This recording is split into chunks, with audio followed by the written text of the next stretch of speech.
Live from Fargo and serving you on TV, online, and on the go. This is Valley News Live 10 at 10. Getting these school supplies is always rough every year. And we've heard it from so many parents that whatever little bit they can get can help. A local daycare is asking for your help getting kids in our community ready for school. Thank you for joining us tonight. Mike has the night off.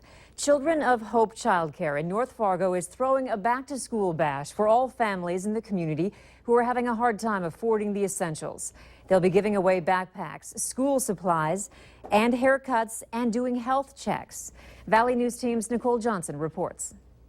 Isn't that cute? You see that? And they get to squeeze a little thing here. For months, child care provider Hope Holman has been back to school shopping. We can use as much help as we can get. She doesn't have any kids of her own. Rather, these 200 backpacks stuffed with school supplies are mostly for kids in the community she hasn't even met yet. It's needed right here at home. Last year, they ran out of backpacks. After giving away 200, they had to turn kids away. And this year, Holman anticipates there'll be even more kids whose families can't afford what they need. Not only is it embarrassing for them because other kids do notice that, but I have a feeling that it's kind of disheartening. It makes it hard to be able to do the job of learning when you don't have what you need. And I know that's also hard for the parents to deal with because especially when you have more than one to provide for, it gets to the point where it's just not enough to go around. Holman is hoping for even more to go around. My fellas are going crazy for the teenage. These backpacks will go fast, and she's asking for any type of donation to make sure every kid can feel excited to go back to school. Going to their first day of class, it's like Christmas. They can't sleep, they're excited. My little ones that are starting kindergarten are already talking about it with so much excitement. And when I told the parents we're doing a giveaway, I could see relief on their faces. Nicole Johnson, Valley News Live.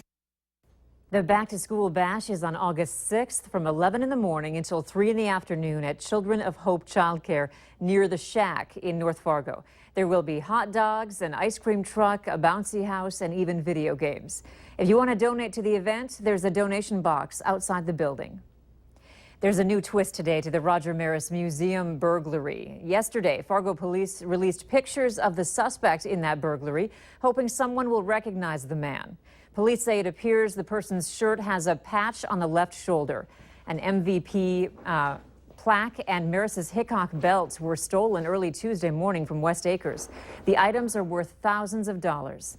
Now today, Mandan police report a missing security uniform that some of you think could be connected to the theft.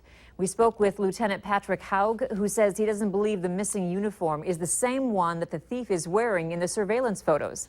As you can see, one is a bit darker in color, and the patch size is also different. On this final night of the Democratic National Convention, Hillary Clinton officially accepted the Democratic presidential nomination. Clinton spoke to her audience about the personal moments in her life and what she wants to do in the future for the country. She talked about serving the public as First Lady, Senator, and Secretary of State, and also Chelsea Clinton, and talked about changing laws and taking action to help children and families in America.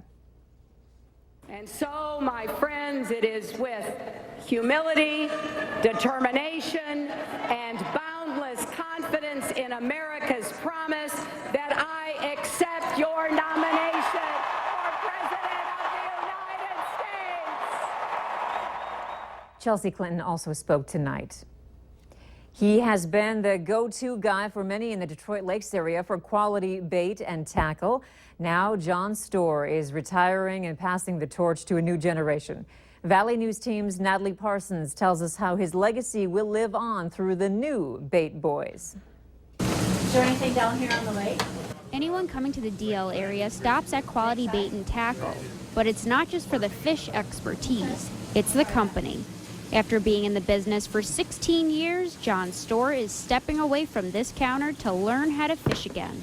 You get away from it, and then it isn't important, you know, because you got so much stuff to do. He is passing the torch over to the Unstad family, particularly their boys. Michael, going into 10th grade, who will work nights, and Matthew, who has graduated from high school, planning to take off his first semester to work during the day. Come on. Also joining the Unstads is their 4.5-year-old hound named Bo. It's a lot easier than I thought it would be to do this. My mom does all the hard stuff. We have a lot of time to learn, and a lot of it just comes from experience. Storr is teaching the boys the basics and sharing some wisdom along the way. He tells them to make it fun and form relationships with your customers. That's how you find out, number one, where the fish are biting. Number two, what they need for bait and tackle. Number three, are we doing a good job? The Unstads have already started introducing themselves to the clientele, slowly but surely hoping to leave a mark the same way Storr has. They're very warm and fun to be around. You get, a lot of people who are longtime customers of John. They also hope to spread the passion of fishing to a younger generation. We need the new fishermen. A lot of people that come in here are older. The Bait Boys know there's a lot to learn, but with John Storr by their side over the next 30 days and then on and off during ice fishing season, they will be ready to succeed. In Detroit Lakes, Natalie Parsons, Valley News Live. The Bait Boys tell us that the idea to take on quality bait and tackle was initially their mother's idea. They drove by the store and saw the for sale sign and then later bought it for a few $100,000. Today, the Country Club in Detroit Lakes is celebrating its 100th birthday. In addition, it's the 7th oldest golf course in the state of Minnesota. And the Country Club has been the home of the Pine to Palm Golf Tournament for 84 years. This year's tournament will be at the club on August 8th. It's one of the biggest amateur tournaments in the United States. So 500 roughly players a year. It's match play after you qualify for the stroke play stuff. So it's pretty amazing format. For more information on how you can play in this year's Pine to Palm Golf Tournament, head over to valleynewslive.com. Are you the one taking pictures of your family and because of it you're missing from a lot of your family photos? A local artist is trying to change that trend and give people a family treasure that can be passed down through the generations. Russian transplant Elena Kannenberg is using her own regrets to help women in the Valley enjoy the priceless heirloom she wishes she had. The Valley Today's Lisa Bedeau has our story tonight. Forward, beautiful chin forward and down. That's a girl. Elena Kay says beauty has no age limit. That's a good girl. Every single age is beautiful. But admits life does. I cannot turn clock back. So the photographer of nearly 30 years is doing some coaching. Chin up slightly.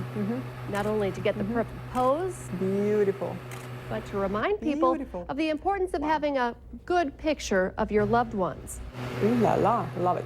Elena didn't get a professional portrait of her own mother before she died. I have only this portrait of me and my mom. It's a collage. She never wanted to be photographed and always was about grandkids. That fueled Elena's passion for making mature women see their own beauty, and it grew into a tribute to her mother. She started the Valentina Project, which is named after her mother. Elena is dedicating 5 years of mother-daughter portraits to her mom. What I'm trying to create, I try to create memory, number one, and number two, something what you can pass to the next generation.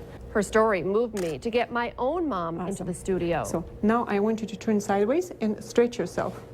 It was a lot more fun than I thought it was going to be. It was quite amazing. Turns out my mom, like many women, was long overdue for a photo shoot. You got it, girl. I think I had one of just myself like about 30 years ago. So it's been a long time. Oh, I love this one. Elena says snapshots and cell phone pictures have their place, but warns they're often disposable. Can you imagine your great-grandkids will go to the attic or whatever and dig through old cell phones? So we cannot picture it, and it's never happened because we don't store those cell phones with the images. We just throw them away. Now I like you to stand behind your mom, and hug.